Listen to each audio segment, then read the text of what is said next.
ações que não estão previstas em lei.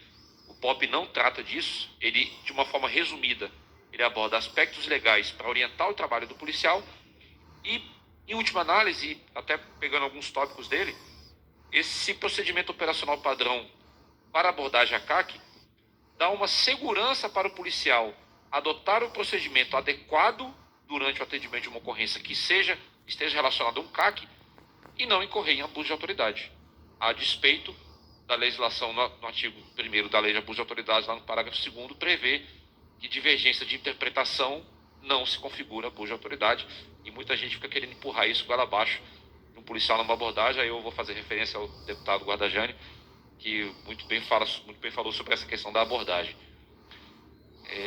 Tirar a subjetividade do texto é muito difícil. E colocar isso positivado num protocolo, mais difícil ainda.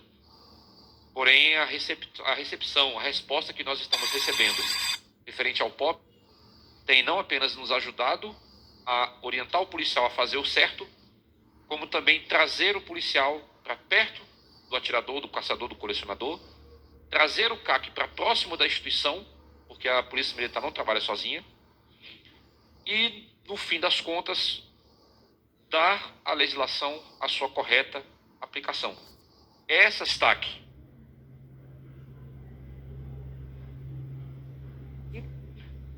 Não ande sem a GT. A guia de tráfego é o documento que a lei estabelece, que é o documento que materializa o porte de trânsito. Então não ande sem a GT, a não ser que a sua arma esteja desmuniciada, que a legislação expressamente diz que não precisa de GT. Está com a arma quente, arma com porte na cintura, esteja com a guia de tráfego, você não terá problemas. Esqueceu a guia de tráfego, não tem guia de tráfego, a Polícia Militar, cumpridora da legislação, não tem outra alternativa a não ser dar voz de prisão ao cidadão. Essa é uma previsão da lei, e novamente, não é atribuição da Polícia Militar alterar lei, descumprir a lei, dar outra aplicação à lei diversa do que está previsto. O trabalho da polícia é cumprir a legislação e, como foi colocado também pelo deputado, trabalhar para a segurança do cidadão. Muito obrigado.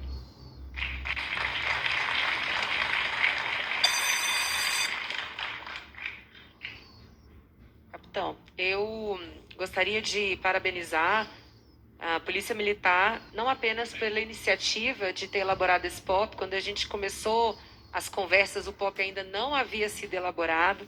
Eu fiquei surpresa com a velocidade que esse documento saiu na realidade. E, de fato, eu acho bem simples. A gente vai disponibilizar nas nossas redes, podemos fazer isso, certo?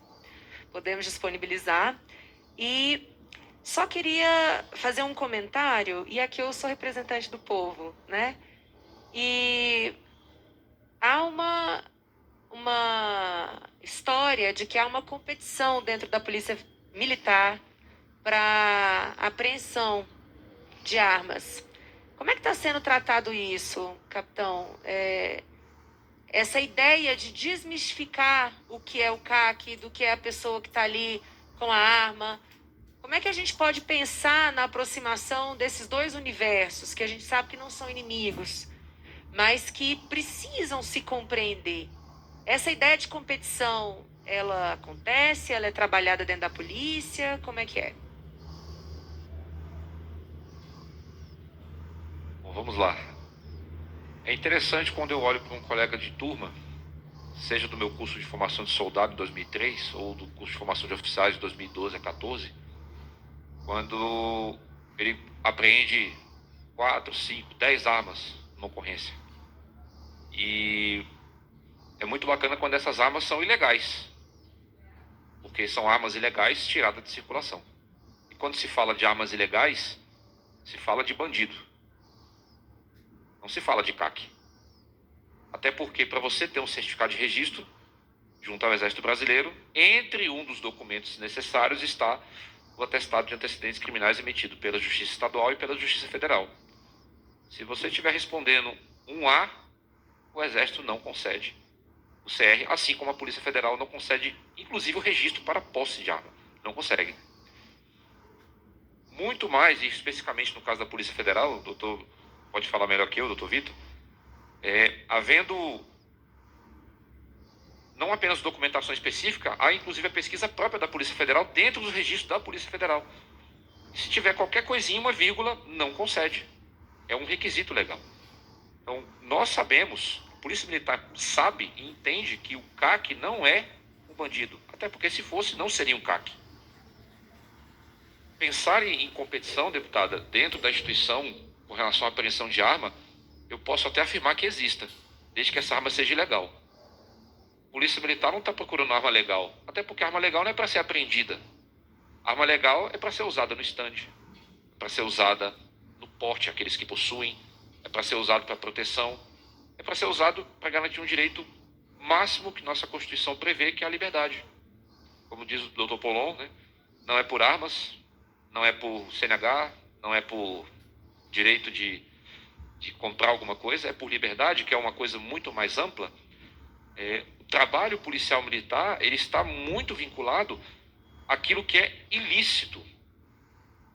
A obrigação institucional é apresentar ao delegado de polícia, seja policial civil, seja policial federal, nos casos dos crimes próprios, as ocorrências onde nós temos um ilícito. Armas legais não fazem parte de ilícitos. Armas de cidadãos de bem não integram o rol de condutas ilícitas. Então a preocupação institucional não está relacionada ao CAC em quem apreende mais, quem apreende menos. Isso não existe, não deve existir, não é fomentado pela instituição, e o policial que está na ponta da linha, ele sabe bem quem é o inimigo. E o CAC não faz parte desse rol.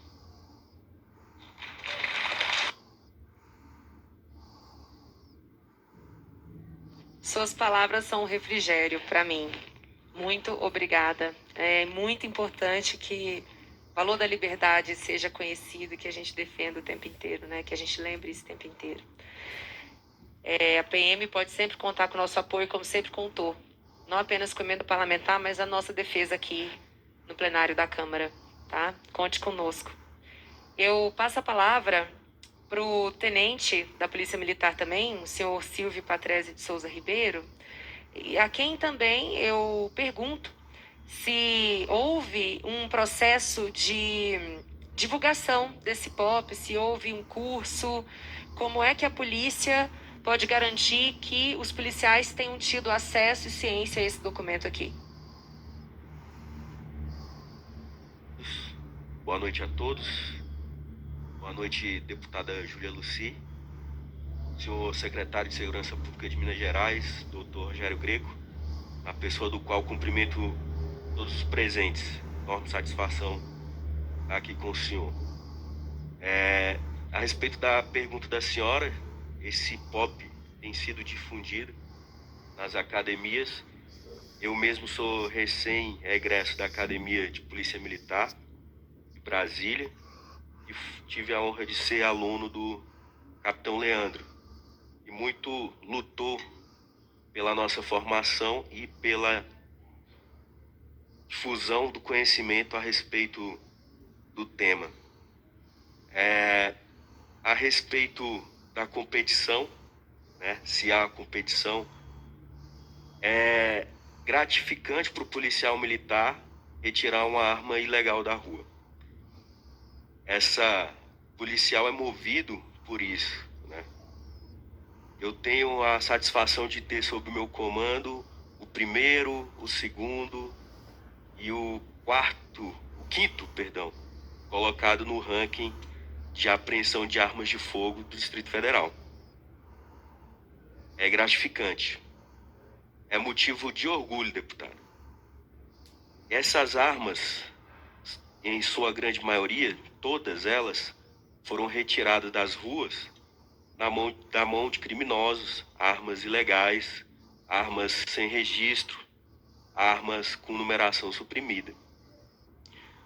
A respeito da abordagem aos CACs, acredito que os colegas presentes já devem ter se deparado com a abordagem da Polícia Militar nas rodovias, nas cidades, e é satisfatório o esclarecimento que se tem hoje no Distrito Federal a respeito do tema. Eu, quando Eu digo assim, eu abordo mais CACs nas ruas do DF hoje do que policiais militares. E isso é gratificante. E a ocorrência acaba ali, porque em sua grande maioria todos eles têm AGT, todos eles têm um esclarecimento que tem que ser difundido. Isso é gratificante. E a gente percebe que são pessoas de bem, atiradores, esportistas. Agora, uma minoria, a gente tem a infelicidade de efetuar a prisão. Aquele que porta a sua arma do seu acervo de CAC e uma arma com a numeração suprimida na mesma ocasião. Quanto a isso, não há o que fazer. Ou aquele que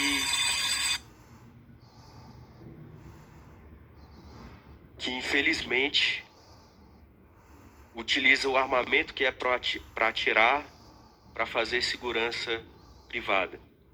Esses a gente tem que se desvincular. E eu digo porque eu também sou CAC, né?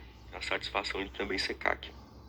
Então é um compromisso. Segurança jurídica, a Polícia Militar está envolvida com isso, está sendo difundido e o conhecimento está entre as fileiras, né? Entre a tropa. É um compromisso com a sociedade do Distrito Federal.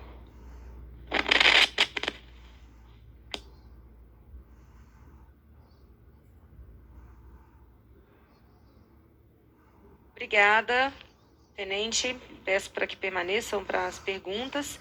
Eu passo a palavra agora para a doutora Anne Rampen Barreto, aqui representando a Polícia Civil do Distrito Federal.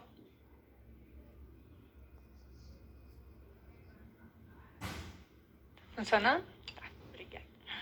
Boa noite a todos. Eu vou cumprimentar todos os presentes, né, da pessoa da deputada Júlia Lucy, a quem eu agradeço o convite e, mais que agradecer, eu parabenizo pela iniciativa, né, dessa audiência pública tão valorosa.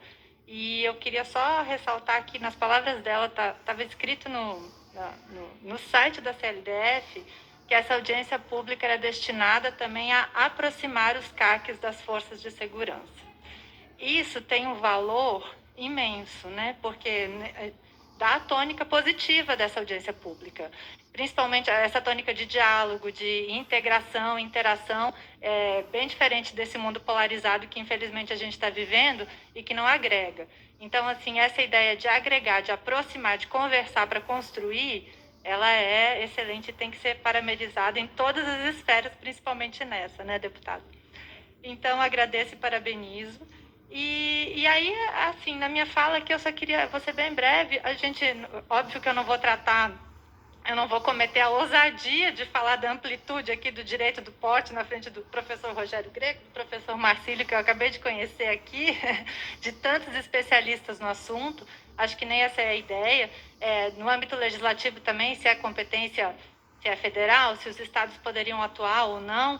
Mas, assim, eu acho que a gente pode focar no que a gente pode fazer como instituição, né, para cumprir a legislação que a gente já tem posta.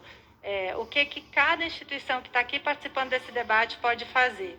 E aí, a gente tem que, em primeiro lugar, cumprir, né, a legislação e cumprir os direitos. Então, a gente tem que fazer cumprir o direito do CAC, o direito legítimo de garantir esse seu exercício, né, desse seu direito, e também cumprir o nosso dever institucional, nossa atribuição de garantir a segurança pública, garantir a ordem pública, e aí, no caso da Polícia Civil especificamente, garantir a sua função de realizar a investigação criminal e as funções de polícia judiciária.